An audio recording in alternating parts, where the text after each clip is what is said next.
Alors vous allez retrouver donc tout ce qui est agence immobilière, promoteur, constructeur, organismes financiers. Et ben, les exposants proposent aussi bien donc, des appartements, des maisons et également du financement et du prêt immobilier. La majorité des clients qu'on a pu rencontrer sur le salon depuis ce matin recherchent des T3, des T4 et plutôt en résidence principale en propriétaire occupant. Le taux est au plus bas aujourd'hui. C'est vrai qu'historiquement, on n'a jamais été en deçà, parce qu'il y a même des taux qui sont à moins de 1% en termes d'achat. Donc aujourd'hui, c'est vraiment propice pour acheter. On est beaucoup ancré sur les nouveaux dispositifs que permet la réglementation et notamment le BRS. On a un exemple ici avec BC, où le prix du marché est à 4 000 € du mètre carré, et en séparant le bâti du foncier, on arrive à offrir à nos clients et nos habitants un coût à 2 700 € du mètre carré par exemple. Aujourd'hui, avec le post-Covid, on peut dire que les gens sortent des grandes agglos, des grandes villes pour aller plutôt sur du tertiaire, sur du rural.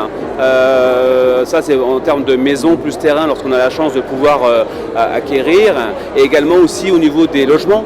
Parce que les logements, on est passé d'un logement avec une demande plus forte sur tout ce qui est balcon, terrasse, voire rez-de-jardin, ce qui n'était pas le cas au préalable. Donc aujourd'hui, Grand Chambéry, parce qu'on parle de Grand Chambéry, l'agglomération, c'est 600 logements collectifs, neufs par an.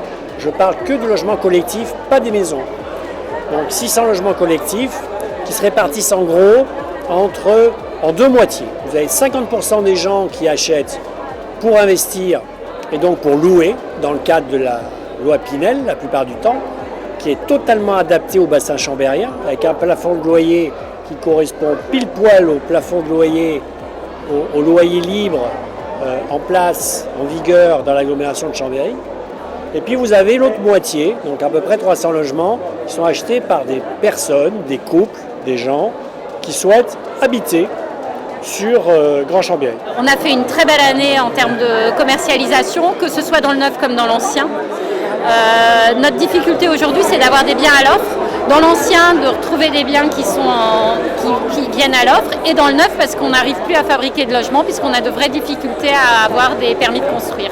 L'immobilier en Savoie a beaucoup monté, et pour cause. On a ici le territoire au rapport qualité de vie, coût de la vie, le meilleur de tout Auvergne-Rhône-Alpes. Et donc, logiquement, les tensions qui s'exercent sur nos territoires voisins et le travail d'attractivité qui a été fait ici rend le cadre de vie extrêmement plébiscité. Et donc, mécaniquement, effectivement, le prix du foncier augmente dans ce territoire chambérien et aixois.